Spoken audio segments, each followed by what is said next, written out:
go. Oh, thank you, my love. Thank you. Mukasa Ricks! Hey! First, I want to thank y'all for the standing ovation and all that. But I want you to know I don't deserve none of it. It wasn't about me. It's about you. And that thank you for the night's introduction and what you read. But it wasn't about me. It was about the movement, about SNCC and all the other great people. And I just happened to be alone. And the young lady in the back asked me to show y'all this book. She was in Mississippi during the summer of '64 when they killed Cheney, Swan, and Goodman. And the young lady in the back with the pretty hair, she was there and she risked her life and she was in the movement down there. And this is a book they wrote about the Mississippi '64 summer.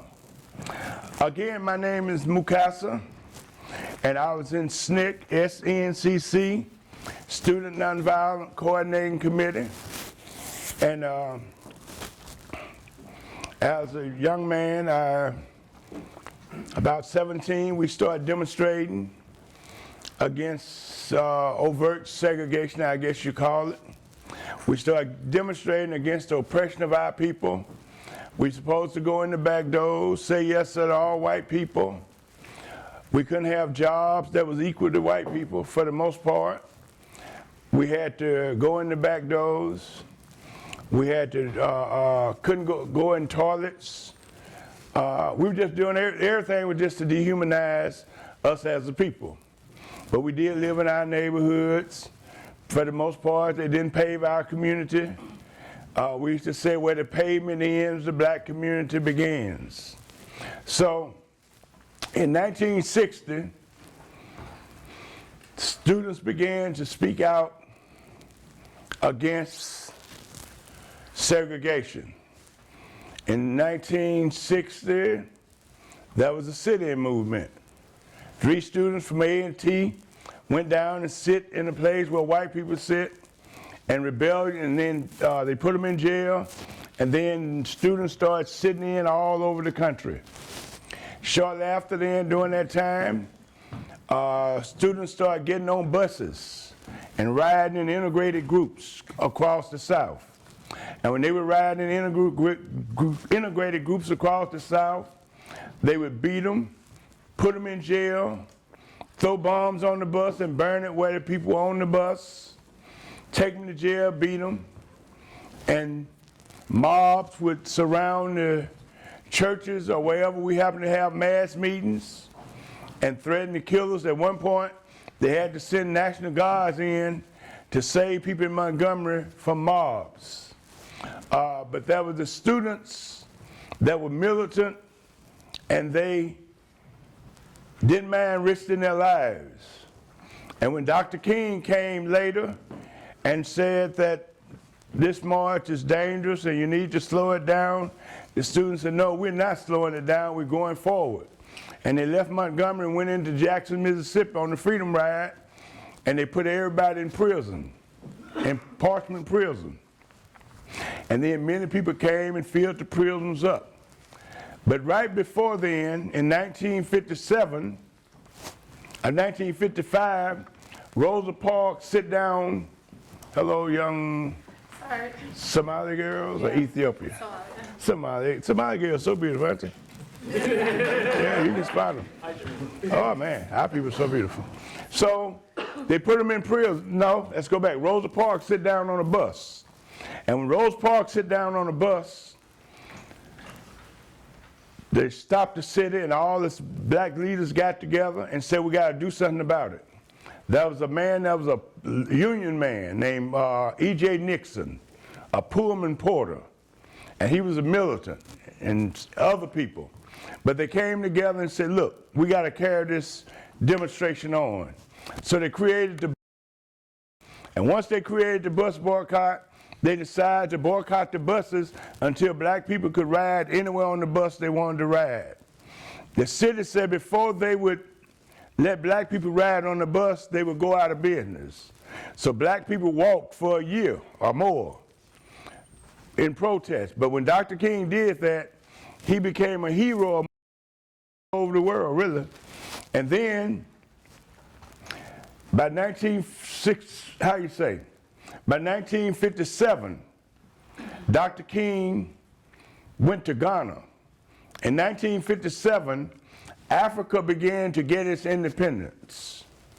And in 1957, a man named Kwame Nkrumah won his independence. And when he won his independence, he said the independence of Ghana is meaningless unless it's linked to the independence of all of Africa. Not only did he link Ghana to all of Africa, but he linked Africa to all the socialist movements in the world. And he began to arm and help other nations get independence. When the flag of Ghana, of Britain went down in Ghana, and the African flag went up, Martin Luther King was in Ghana, standing right near Kwame Nkrumah. In 1958, Sekou Touré and Guinea got independence. 1960, 18 countries told the colonialists, the Europeans, to get out. In 1961, in Raleigh, North Carolina, when all the students were sitting in all across the country, a lady named Ella Baker and Dr. King said, we need to get these students organized. And Ella Baker was a woman that was going across the South investigating racism, lynching, and what have you. And she told Martin, first she had told Martin, after Montgomery, Martin King and them, they were arrogant. They thought they were strong. Y.T. Walker, Martin King, and Ralph Abernathy. They called themselves a third. That's made up them organization. Each one of them was a third. And Ella Baker told Martin King, you need to get a staff.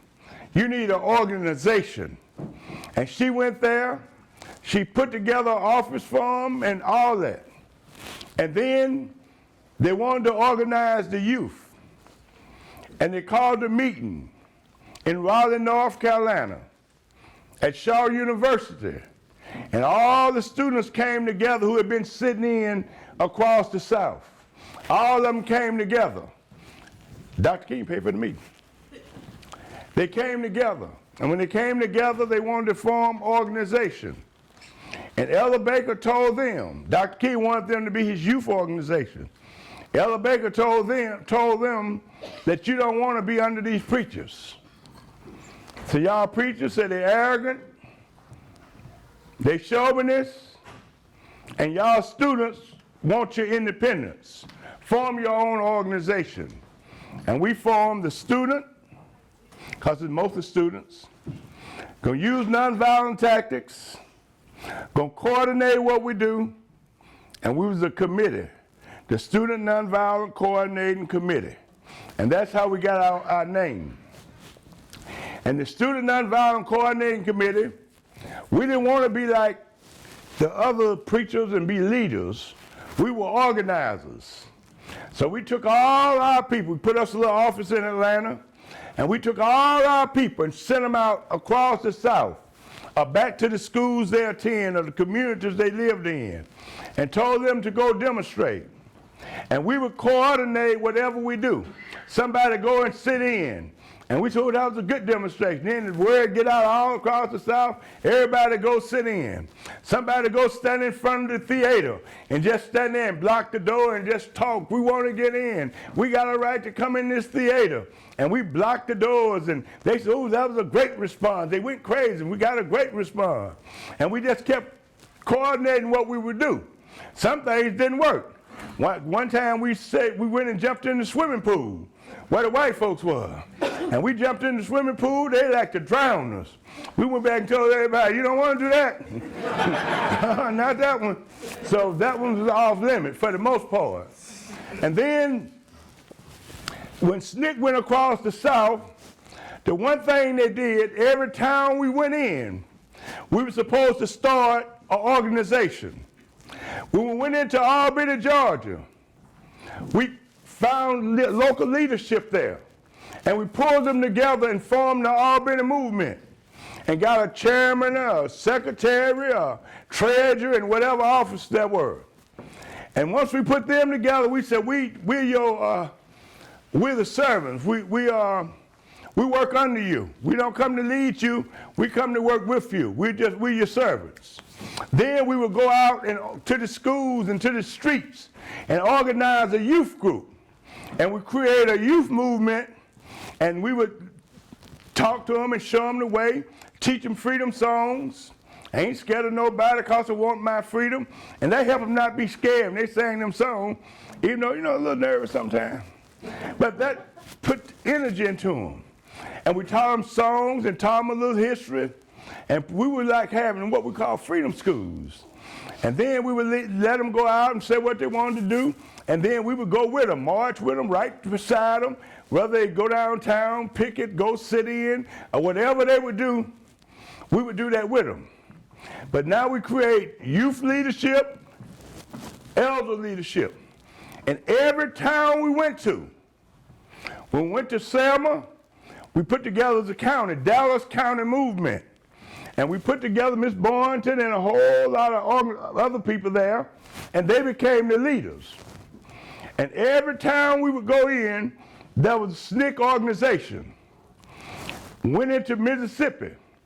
Every county we were in, there was a local organization, there was a youth movement, and then we built a statewide movement in Mississippi called the Mississippi Freedom Democratic Party. Now, we did that, demonstrated, they bombed us, they threw bombs on the church in Birmingham and killed little babies. They beat us, they jailed us. I went into the courthouse, and we going in, drinking out of water fountain, sitting in. One day I just felt good myself. I walked in the courthouse where the bad police was, walked in there and looked at them, about 8 or 9 of them standing around. Looked at them, looked them down. Walked to the white water fountain, drank me some white water, and then just to let them know I was militant, I tore the white sign off, threw it on the floor and walked out. And when I walked out, they were all shocked. And then they got themselves together by the time I got them here to that door, and they ran out there with their pistols and their shotguns, and they beat me in the head, knocked my teeth out, and I sit on death row for a month. And that's the kind of Sammy Young Jr. He went into a bathroom that said white. The owner of the gas station came out and shot him in the head with a shotgun in Tuskegee, Alabama. And these are the kinds of things we were facing. Churches were burned and beaten, and civil rights people were beaten, jails were filled. And then some of the SNCC people said, look, we're doing all this, and we've been doing it for a year now, a little while. And the same sheriff, the same mayor that beat us and bombed us, they still got their office, they still in office. We need to get them out. So what they said we need to do, we need to register people to vote and vote these people out of office. When we started talking about voting them out of office, some people thought that, look, we want to keep coming, keep charging. And they thought that that would be softening up a little bit if you start registering people to vote. They thought that that was sort of, weakening a little bit. But when we started trying to register people to vote, they started burning down the churches we were meeting in. In Dawson, Georgia, every time we take 1 or 2 people down and try to register to vote, they would come by the house at night and try and machine gun the house. In Dawson, Georgia, they would come by and throw dynamite on our porch. A SNCC person got shot in the house. In Lee County, Georgia, Mr. James' house had 12 children. One night they came by and machine gunned his house. Lucky didn't nobody get hit, but bullets was all in the pillows of his children laying in the bed.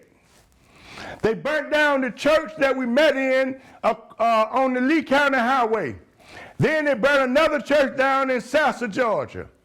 And they burned another one.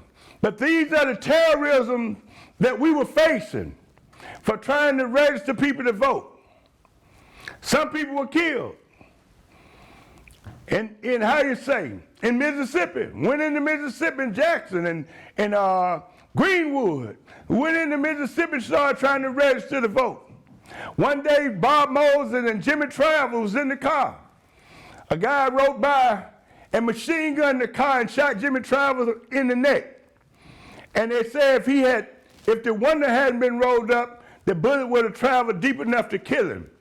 But it left him hurt for a long time. Then as we organized in Mississippi, we saw that we had a bigger problem. They were burning churches, assassinating people, killing people.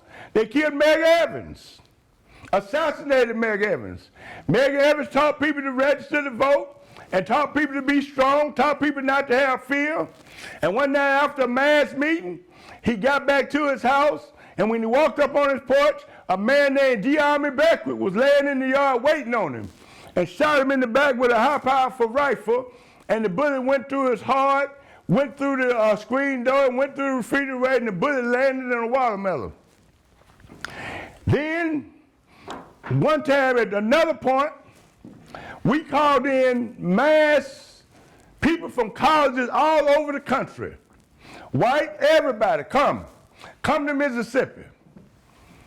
And white folk couldn't stand to see other white folk come down there talking about freedom and black power and unity and all that. They called them nigger lovers. And they kill them just as quicker. They beat so many volunteers, Cheney, Swan, and Goodman, they put them in jail. And when they were in jail one night, they came and took them out to jail. And then took them up in the hills and lynched them and murdered them. And then buried them on the reservoir. And we had to go all through the woods and through the reservoirs looking for bodies. They burnt down 75 churches in one summer. They burnt schools down. They shot in so many people's houses. They beat people. When we went on the farm and got people off and started telling them about freedom, they would come and chase us with guns. When we went on the farm and started telling people about freedom, we told Fannie Lou Hamer about freedom. And we told Fannie Lou Hamer about freedom. She said, I want some. And when she said, I want some, she started trying to register to vote. And when she tried to register to vote, they put her in jail. And when they put them in jail, one day they stopped the bus they were on. They took them and put them in jail, and then they beat them. They made the prisons beat them. And they beat them, and they beat them. And they thought that would break Miss Hamer. And Miss Hamer had spirit. And she came out of jail singing, go tell it on the mountain, over the hills and everywhere, that freedom was coming. And she became a symbol and a spokesman for the movement. And because they wouldn't let us register to vote, we formed our own organization, the Mississippi Freedom Democratic Party. And we ran people for office and said anybody can vote. Black, white, anybody. And we had elections, and our candidates ran, and they won. And we took our candidates to the Democratic National Convention. And we said to the National Democratic Party of the United States government, we have ran a fair election. And everybody is here that won. And the Democratic Party has ran an election based on terrorism, based on fear, based on death and destruction. These people are here illegally, and we legally won the seats, and we want you to unseat them and seat us. And President Johnson, all the other congressmen, many of them, they put pressure on them. And many of them bagged out on us. Said, no, they said, well, we'll just let y'all sit next to the other congressmen. We didn't come up here to sit next to them. We come up here to get the seat. And they refused it. And what happened is that they paid everybody some attention. And they were watching everybody. But this little country lady from Rouville, Mississippi, they weren't paying her no attention, so they let her have the mic. And they gave the mic to Fannie Lou Hamer. And Fannie Lou Hamer started telling them, let me tell you how, let me describe Fannie Lou Hamer. Suppose we set somebody on fire right up there, and y'all was looking at them burn. You know how you would feel, right? That'd be a hell of a thing. You could describe it, right? What you see. It'll be a hell of a thing to describe, right? But suppose the person that's burning describe it. Miss Hamer was the one that was burning. And when she got up there and started talking about injustice and how they beat her and how they jailed her and how she sharecropped and how she was denied all her rights and the people denied their rights, oh man, she shook them up so bad that President Johnson ran to ABC and said, cut her off. I want her by that time. Get her off the air right now. And they cut her off the air right in the middle of her talk. But she was so strong. And then Fannie Lou Hamer and all of them that drew, the Democratic Party voted not to give them the seats. Fannie Lou Hamer and all of them stood up and told them, y'all can go to hell. And all them peasants walked out the Democratic Party with their chest out and proud of what they did. And when they walked out the Democratic Party, they went back to Mississippi and kept organizing. And then Malcolm X came along and said the same year, a year after, Malcolm said, we ain't Democrats, we ain't Republicans, nor are we Americans. Malcolm said, ain't no justice in this country for us, and made it clear. Malcolm, at his death, became the spokesman for the movement and gave the movement another direction. Let's look again. After Fannie Lou Hamer and those walked out the Democratic Party, there was a movement in Selma, Alabama. SNCC had been organizing in Selma for 3-4 years. And then Dr. King came down there and we faced terrorism in Selma, SNCC. And then Dr. King came down one day to mobilize the people and march. But the first day, they put bombs, no, not bombs, but they marched across the bridge, Edmund Pelton Bridge, and when they marched across the bridge, they ran horses over the people. Ran horses over them, and they hurt a lot of people. And then Dr. King came and said, we got to keep this march going, and we said we got to keep this march going. We went there and we roused the people up, and then the United States government said, at the height of, tension was high between us and the police departments, the state police, George Wallace, all of them. The tension was high. And we called people in, and people came from all over the country, and we ready to march. And then the federal government passed an injunction saying y'all can't march, and made it against the law for us to march. And Dr. King said, and his organization said they were going to obey the injunction. And SNCC said, damn the injunction. We going to march. And now the split is coming. The young people. And SNCC put me out there on the steps, and I started preaching, we going to march. Will you let your mama stop you? People said, no. Will you let your brother stop you? No. Will you let your preacher stop you? No. Will you let Martin Luther King stop you? No. People screaming outside. Probably 10,000 people outside, 1,000 maybe. But the outside screaming no. Dr. King was inside the church explaining to the people why we wasn't going to march, why we were going to obey the injunction and all that. And SNCC said, hell no. So SNCC forced them to come out and say we'd march. And Dr. King came out, and all of them came out, and the people marched across the bridge. And when we got across the bridge, the state troopers stood in front of us. And when the state troopers stood in front of us, Dr. King said, excuse me, sir, we're en route to Montgomery. Would you step aside? And the sheriff Lingo said, no, boy, we ain't gonna step aside, you ain't gonna march, and this march is illegal, break it up. And Dr. King said, well, sir, would you just give us a moment to pray? And we were all standing there, ready to, SNCC ready to go into the state trooper and fight them, bring it on, and let them run into us, whatever. And Dr. King prayed, and then somebody else prayed, and a rabbi prayed, and another person prayed. And then they got up, Dr. King got up, and we said, all right, ready to go. And Dr. King didn't say nothing. He got up and said, all right, everybody turn around. And we said, turn around? What's going on? Where does turn around come from? And we turned around, we started talking, and by the time we figured out, we said, they done sold us out. And SNCC got mad at SLC. And SNCC told them, say, y'all done sold us out, y'all a bunch of Uncle Toms, and we don't want nothing to do with this march. And we went to Montgomery. Jim Foreman, y'all heard Jim Foreman? James Foreman was the leader of the whole movement. He was the executive secretary of SNCC. And James Foreman, we went to Montgomery, and we took over Dr. King's old church, the Dexter Avenue Baptist Church. We brought students from Tuskegee. We went in the church and said, we're going to use this church as our headquarters, and we're attacking George Wallace, we're attacking the governor of Alabama, and we're going to use this as to attack from.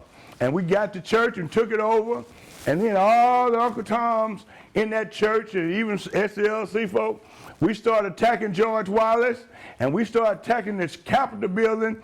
All the press ran to Montgomery. And when the press ran to Montgomery, Dr. King said, y'all taking attention from Selma. And then all the preachers tried to get us out the church, and we refused to leave. And we refused to leave. SNCC told me to go to Alabama State. I went there and stood on the table in the cafeteria when it was full of students and talked to them about the movement and told them we had to march, and all the kids came out the cafeteria. We marched down to the governor's office and we began to protest. And the governor backed up trucks to us and opened the trucks with fuel and bagged them up to the crowd where the fuel would be on the people. And they're trying to leave us. And Jim Foreman told the people, and if you leave the march, they would put you out tomorrow. You couldn't come back. So Jim Foreman told the people, if you got to go to the bathroom, just go over there by the state troopers' feet and use it right there. And they accused us of pissing on the state troopers' feet. But we marched and we demonstrated.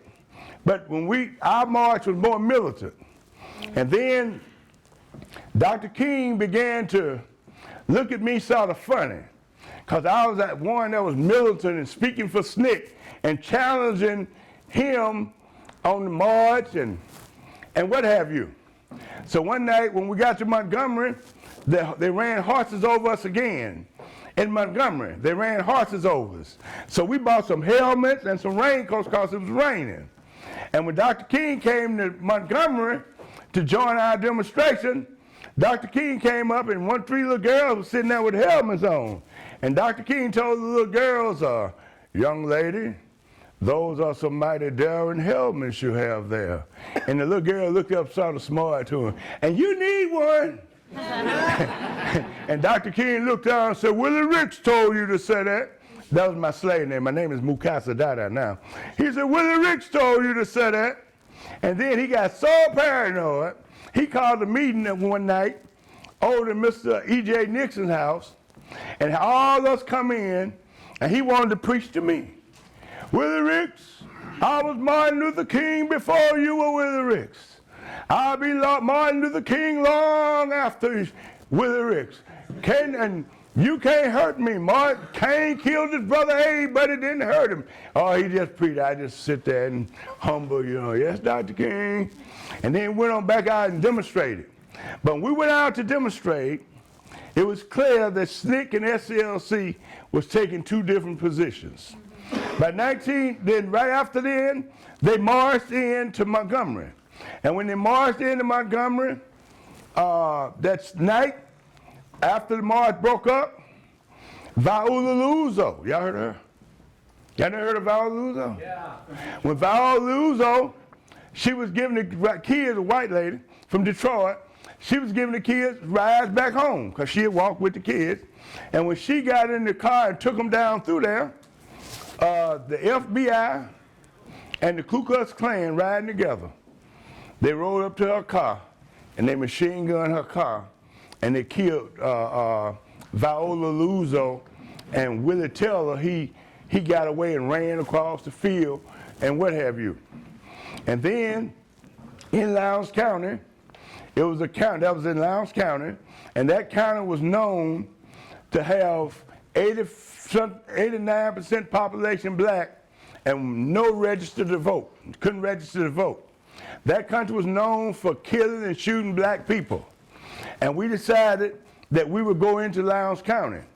And we went into Lowndes County, SNCC, Stokely Carmichael, and SNCC. We went into Lowndes County.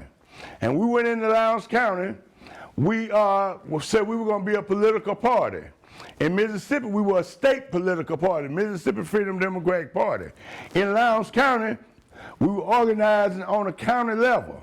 And we organized a party, and the one group, the Democrat got the jackass of the donkey, and Republican got one of them, and the other one got the other one. We chose a panther for our organization, the Lowndes County Freedom Organization. And we became known as the Black Panther Party, and that's where the Black Panther Party was started in Lowndes County, Alabama.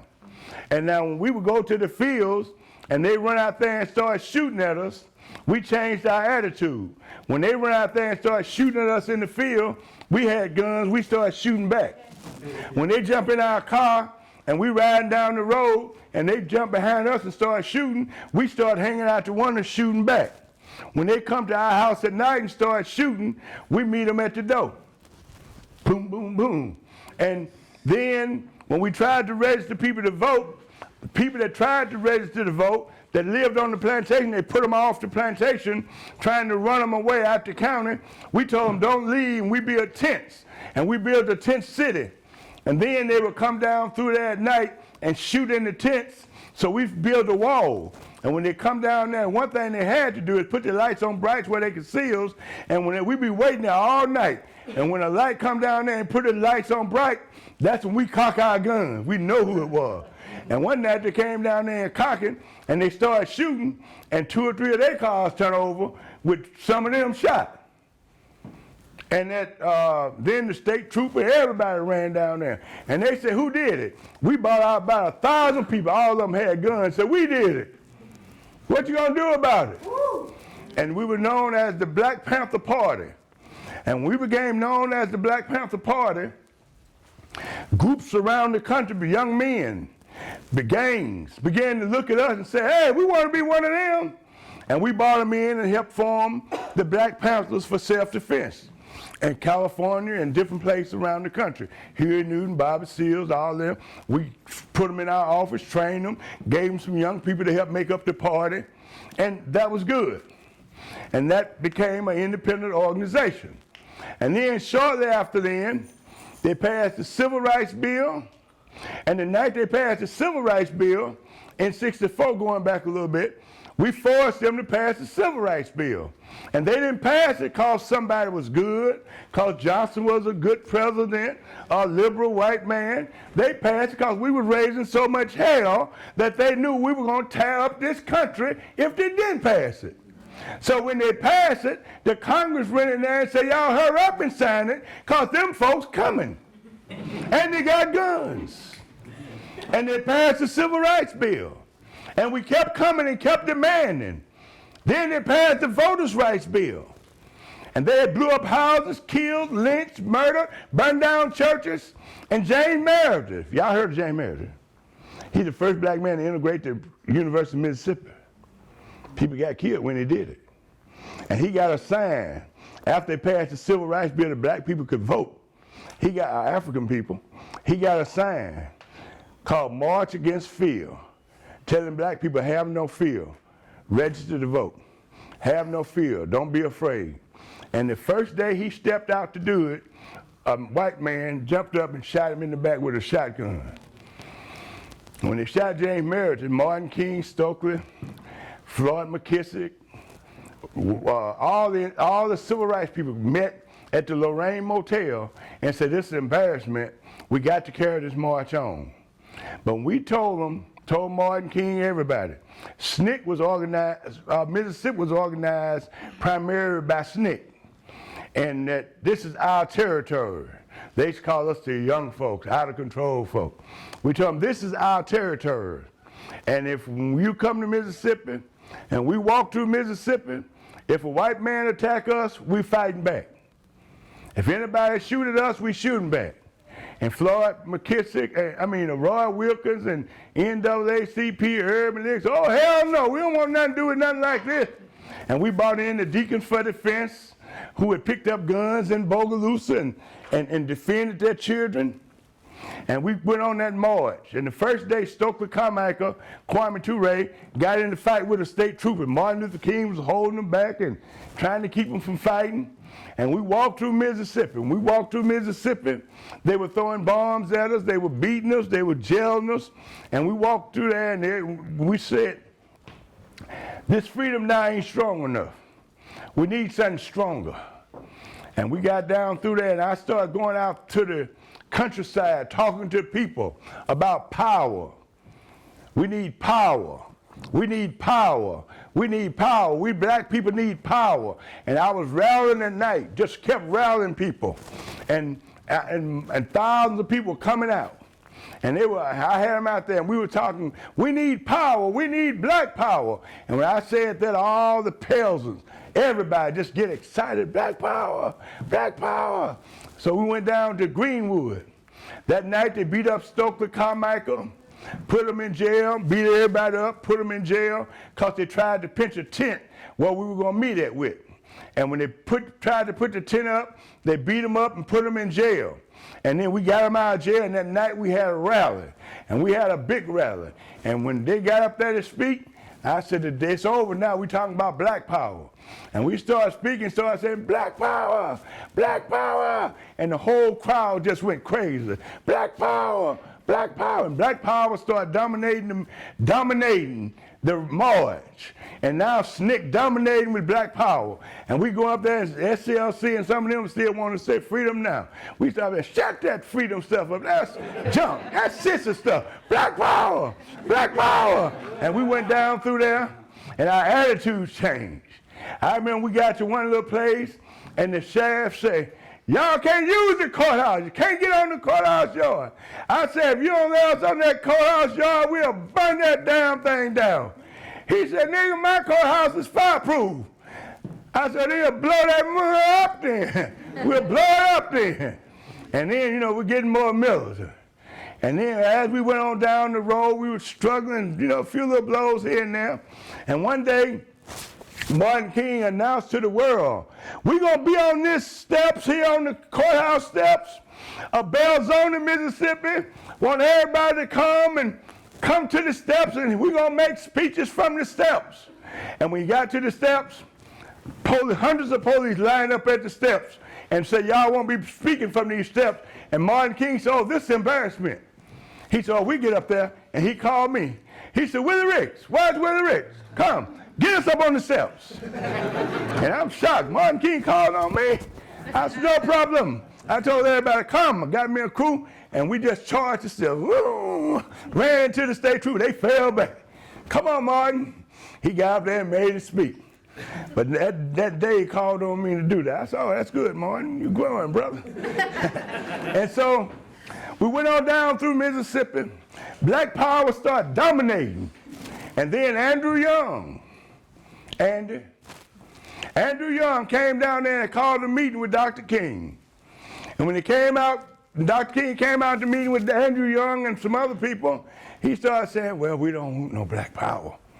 And we got to the church meeting that night, church full of people, and Dr. King got in church and started talking about, we don't need no black power, and he started talking, and we got all our people together and got right there under him. And as he started talking about we don't need no black power, we were just sitting there, black power, black power, black power.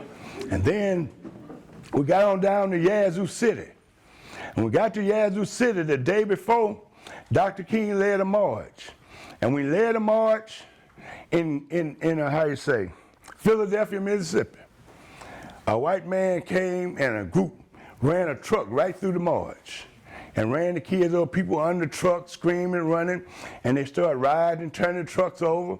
And that night, they had to get Dr. King out of there.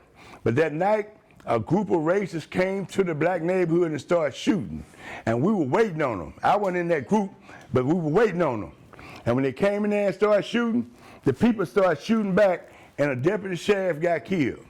And that night, I was on the back of the truck with Dr. King. We were speaking. and I made a speech. My speech was, in Philadelphia, Mississippi, when they ran the truck through our children, when they came in our neighborhood and started shooting, and we started shooting back, that's black power. Black power. Had people screaming, black power. And then Dr. King got up after me and said, ain't nobody gonna make me act like the Ku Klux Klan. Ain't nobody gonna make me act like George Wallace. Ain't nobody gonna make me use violence. We don't need no violence. We don't need no power. We know where he was going. We don't need no white power. We don't need no red power. We don't need no yellow power. Oh, we waiting on him. Come on with it. And then he said, we don't need no black power. And we was all over, black power, black power. Oh, we was hitting him. So black power was dominating.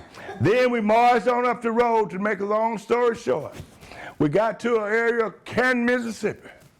And when we got to Canton, Mississippi, we was up on top of a truck. Y'all can look at Eyes on the Prize and see it. Me, Martin Stokely, and Floyd McKissick, and Hosea Williams were on top of the truck, on the top of where you drive from. And we was up there, and we looked out, and state troopers were surrounding the place in gas masks and everything. And Dr. King said, this is an emergency. He said, they're getting ready to attack us. He said, Ricks, that's what we call me then. Dr. King always called me Ricks. I didn't have the name Mukasa then. He said, Ricks, Hosea, we're appointing y'all to take the leadership. If we get hurt or go to jail, somebody got to be out to mobilize the people. Y'all get off the truck and don't get hurt and don't go to jail. So we got off the truck, back, and we watched them bomb the march. They started throwing them bombs in there, gas bombs, and Dr. King was up on that truck, and he fell off, Stokely fell off, and when they fell off the truck, and when they just hit, you couldn't see nothing, gas. And we ran back in there, and when I ran back in there, I picked Stokely and Martin up, and you can see on the Eyes on the Prize, I was carrying both of them. And then Stokely said, man, and I was carrying Stokely. Stokely was crying, couldn't see. He said, help Martin. Martin is trying, help him. He really trying to understand us, man. Help him. Ease up on him, Ricks. And Martin, and anyway, the march went on, and the march was over. And then when the march was over, black power now come to be. And another thing now, go back. I think y'all want to hear this one. On the march, on the Black Power march, SNCC had white and black out there.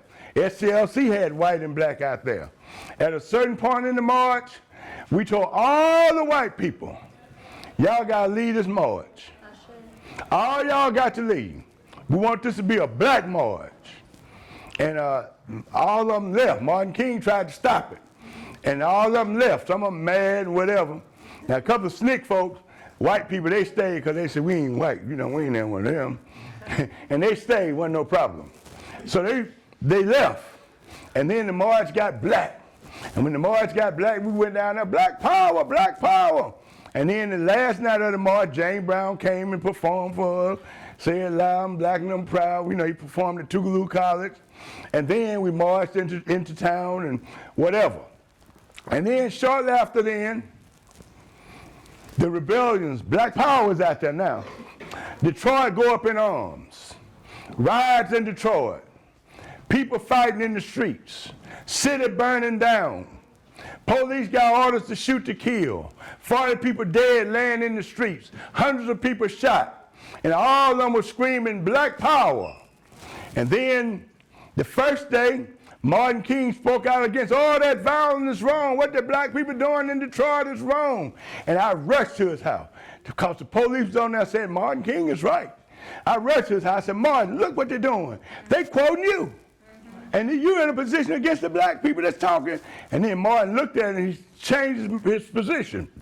And then all the cities in this country started burning down. Black people dying in the streets in every city. And at the same time, let's go back again. On January the 2nd, when Sammy Young Jr. was killed for going in the bathroom that said white only, they murdered him. SNCC came out and made a position.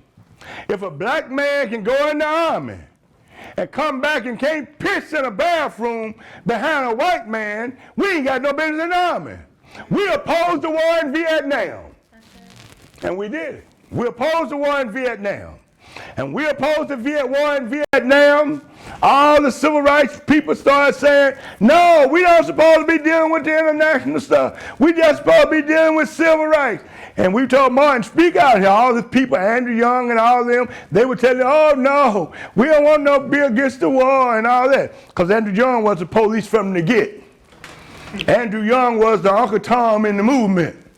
Andrew Young was working for the government even when he was with Martin King. Y'all hear me? And so all the cities burning down. And now we spoke out against the war in Vietnam. And then shortly after then, a war broke out between the Palestinians, between Israel and Egypt. We let the world know in our newspaper, we support the Palestinian people. The land belonged to the Palestinians, and we support the Palestinians. After we spoke out for Palestine, before then we had over $1 million budget. After we spoke out for Palestine, after we spoke out against the war in Vietnam, our budget went down. We couldn't raise $10,000. And then shortly after then, we told whites, y'all go back to your neighborhood in SNCC. You're loyal, you're great, you're our brothers, you're our sisters, but you got to go back to your neighborhood and organize whites in your neighborhood, organize your parents, your friends, and teach them not to be racist. Go back in your neighborhood and start movements. And many of them did and became hell of a soldiers. Some of them became weathermen. They became all kinds of stuff, you understand? And they built movements and positive, and wherever SNCC people went, whether they were black or white, they made great contributions to the progressive elements of society worldwide. You can find SNCC people worldwide. We spoke out against the war in Vietnam.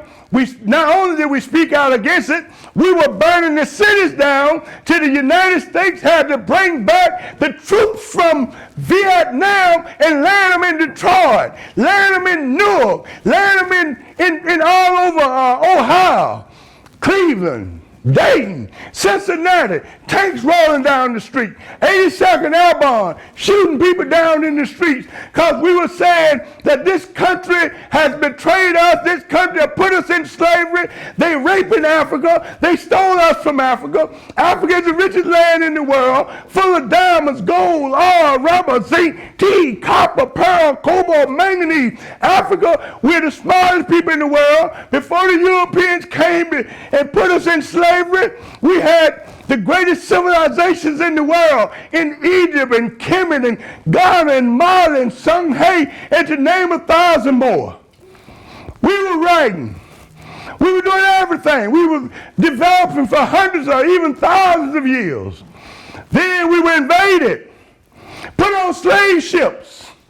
The name of the first slave ship to make it here with us was called Good Slave Ship Jesus. They took the Africans out of Africa, out their mama's arms, and put them on ships and scattered them all over Central and South America, scattered them all over the Caribbean, scattered them all over Europe, sold them like you're selling fruits. And then they went in there and not only raped the people, but they raped it for the resources, the diamonds, the gold, the oil, the rubber, the zinc, the tea, the copper, the cobalt, everything. They came here. The native people of this land, they committed genocide on them. North, Central, South America, genocide all over the world. We found ourselves oppressed. And they raped us so bad and stole and robbed so much that a new economic system was born called capitalism. A system where the rich get richer and the poor get poorer. Two people always under capitalism. A have and a have not, a slave and a slave master, oppressed and oppressor. These people always exist. So all over the world they dominated. Now the world is dominated. In 1804, black people rose up in Haiti and won their freedom, defeated Napoleon, defeated the French, and they were free for 100 years, and they did everything to help everybody else get free. The Haitians said to the world, to black people, if you can make it to Haiti, you will be free. And it was a powerful nation, but France, United States, all of them teamed up on Haiti, and look at Haiti today. They're doing it deliberately, starving them, got them eating mud biscuits. Again, Africa's our land. We'll never be free until Africa's free.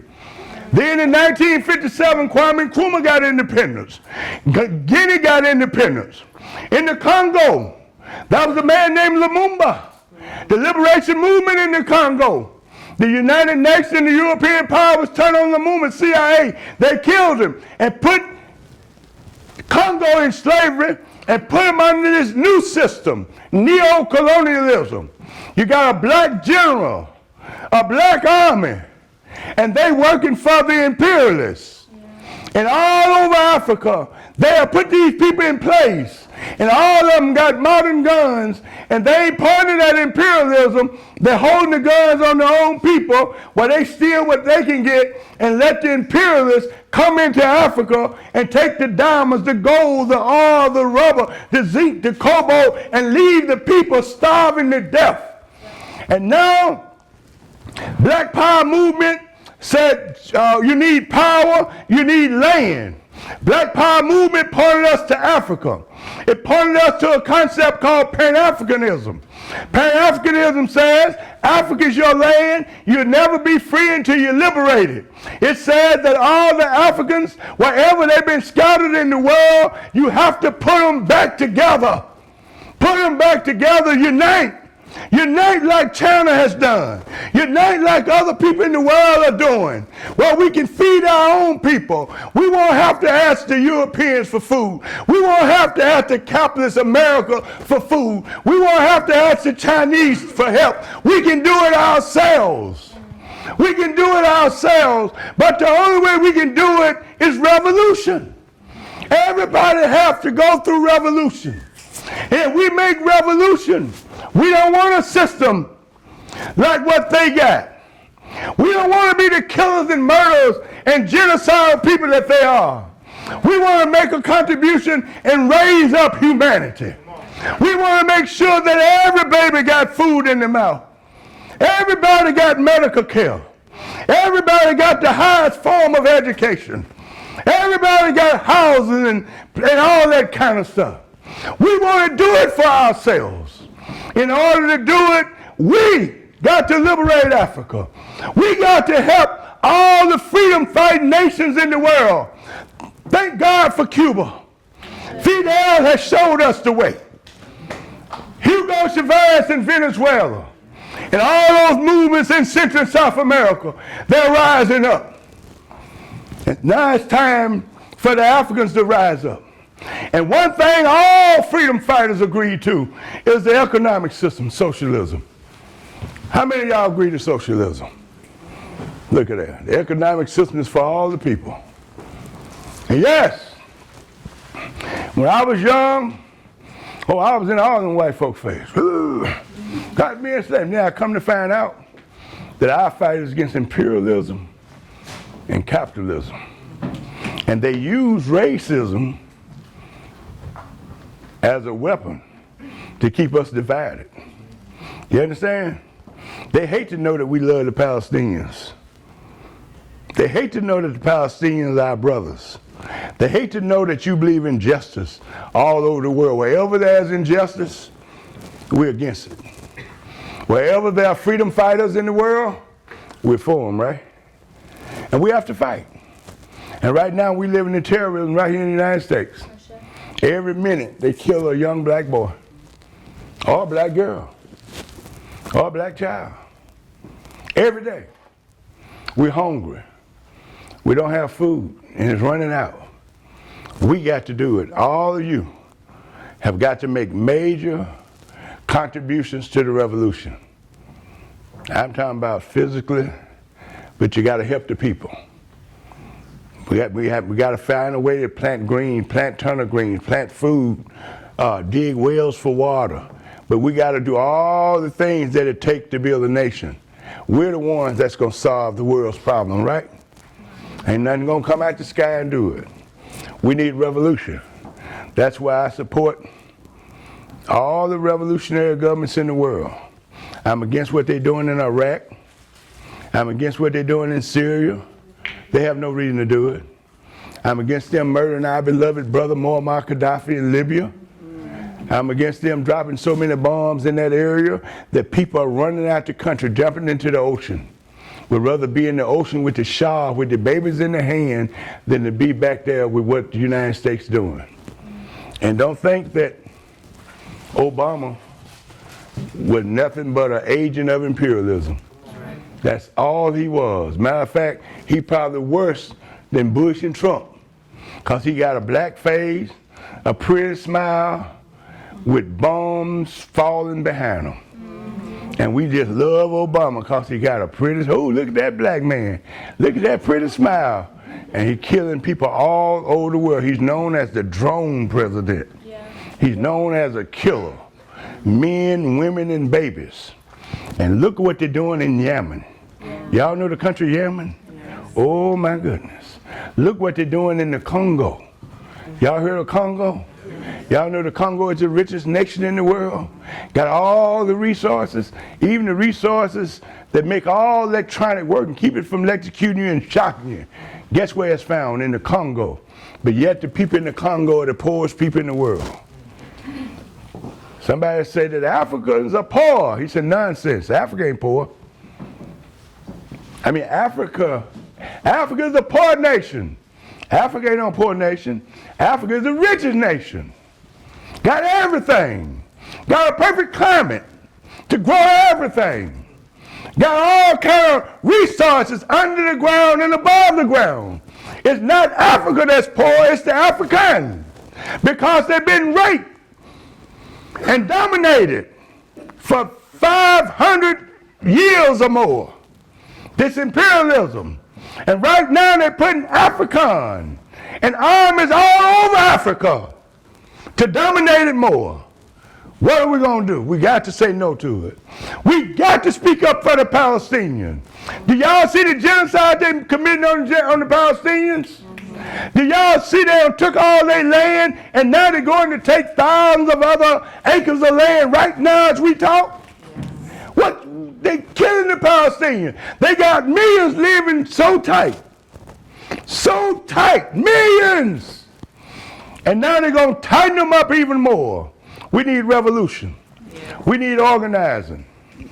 And I want to thank you. Now everybody hold your fists up. Hold it up. Say socialism. Socialism. Pan-Africanism. Pan-Africanism. Freedom for everybody. Freedom for everybody. Down with imperialism. Down with imperialism. Down with colonialism. Down with colonialism. Down with neo-colonialism. Down with neo-colonialism. Long live Palestine. Long live Palestine. Long live Africa. Long live Africa. Long live revolution. Long live revolution. Black power. Black power. Black power. Black power. Black power. Black power. Thank you, Africans.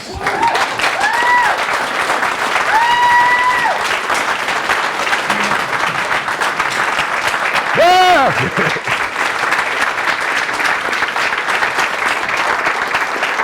Thank you, Africans. Okay. Thank you very much. After this, we have questions. So we're going to have questions in a minute. Thank you very much. How y'all doing? Hey, beautiful. Good. How y'all think? Yeah. Come right here. How you? Thank you. Thank you. Thank you, darling. And this is my last week doing it, so you won't ever have to hear my voice again. Do you have time afterward tonight? Say again? Do you have time afterwards tonight?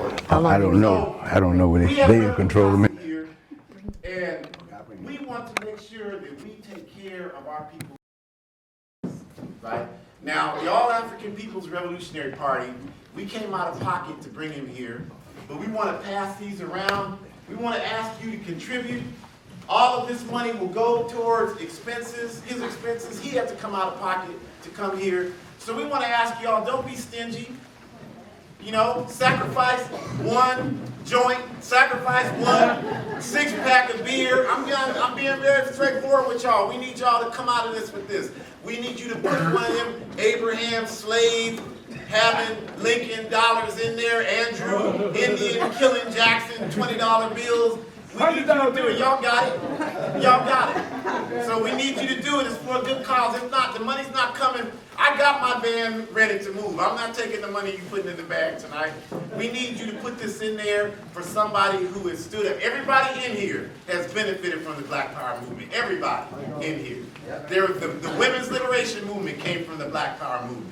The LGBTQ liberation movement came from the Black Power movement. The ableist movement came from the Black Power movement. Everybody did it. We've all benefited, but none of us got those bricks in our heads.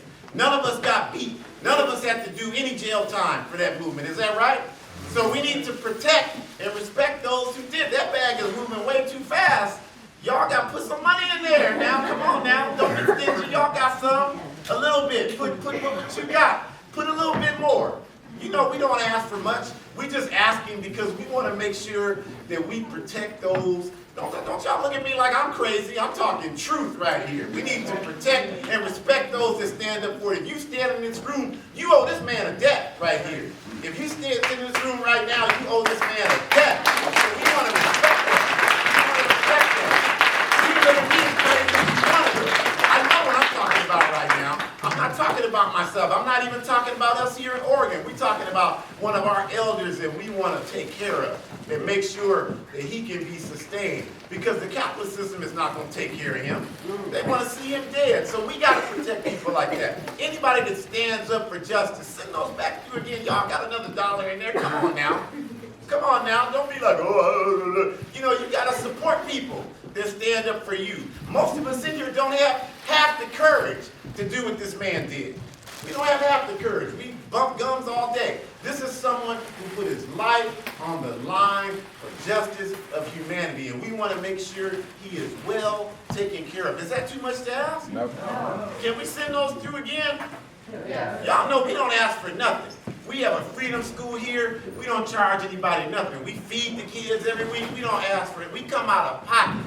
So we don't have no money. We're not trying to build no financial empire. We don't want no wealth in America because we know the wealth in America is based on exploiting Africa. We know that. And we know the wealth we want is the total liberation and unification of Africa under scientific socialism. So that's what we're about. Just like Kwame Ture used to say, and Brother Mukasa as well, we don't want fame, we don't want money, we just want power for the organized masses. So we're going to push this through again, and we'll give you a chance to ask questions. Y'all all right? Yeah, don't get mad. We got to take care of ourselves. If folks don't have cash on them right now, there is an ATM downstairs. Right, go on in there. We'll wait for you. Go on in there. There's money in there. Ain't nothing in there but old indigenous killing Andrew Jackson anyway. That's all it is. You know, you got to kill people to get on money in America. You know that, right? You got to kill not just one person. It's not Lil Bone on the $20 bill to just kill one person in a drive-by. You got to kill hundreds of thousands of people to get on American money. You got to be an out-and-out serial killer to get on American money. But we got to do that because we're trying to make sure that people have places to live and people have food and people have the ability to take care of themselves. So we ask you to do that, and we appreciate you coming out. Give yourselves a hand. We just want to say, before we get to the question and answer, while the bag's going through one more time, and then we'll stop this portion, is that we want you, if you're African, and if you're of African descent, you're African. If you didn't know that, you're African. We want you to go to the back and sign up. We want to give you more information. We want to stay in contact with you. We want to make sure that you're in some organization working for our people. It doesn't have to be our organization, but it has to be some organization. If you're not African, you need to be in one too. You know, because we're tired of your family getting in our way, fighting for our liberation. So we need you to organize them so they can stop doing that. We don't want to be enemies with your family because they have nothing we need. We know who's got what we need, and we want to organize together to take it back. Does that sound like it's a bad idea? Y'all don't seem like y'all convinced. Y'all seem like, I mean, I know some of y'all in here are police, but I know everybody can't be the police. Right? So, thank you very much. We appreciate it.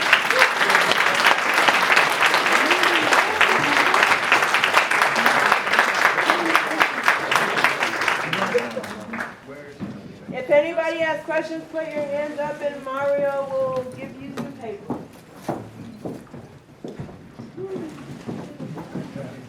It's time for me to go back. It's time for me to go back. It'll take a while.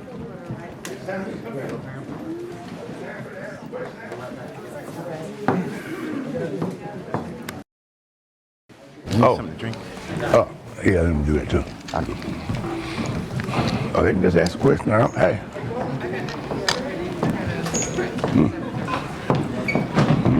Take a picture with you. Oh, yes, I love that.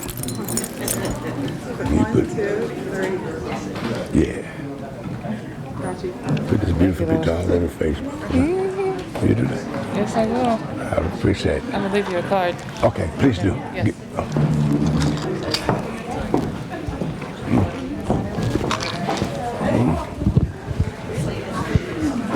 How you doing, my brother? How you doing, young lady? You a college girl? No, I'm a single mother. I'm a mother. Mother, oh, you're the pretty little youngest mother I see. Well, thank you. Brother African. How you doing, sir? We're gonna have them write the questions down. So we're having them write the questions down so people don't ask some crazy or questions. They can ask questions. I can. Oh, I know you can. Tell them bring it on.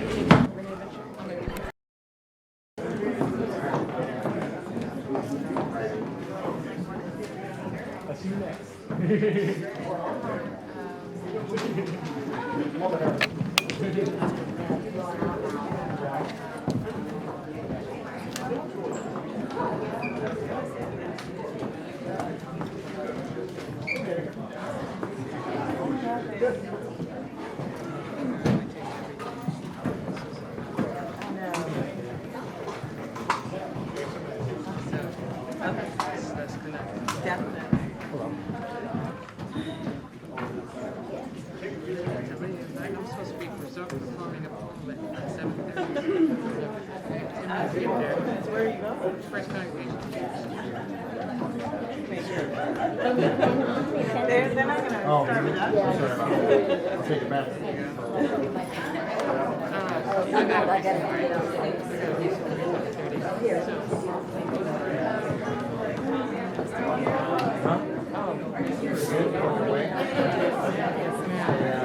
Hey, how are you doing? Yes, ma'am. By chance, could I get your business card? Because I got your because I know you just reached out on Facebook and said that you want me to come out. I do. And I would like to help with the project now. There's an artist coming out. He's from his name's Mukasa Dada. Does spoken word music for me. Technically, so but it's I got my million program and everything, so this is my setup. And so now I'm going to try to actually that project. Thank you. Yeah. Thank you. I appreciate it. Yes, ma'am. I look forward to it. Thank you. See you as well. Oh, okay.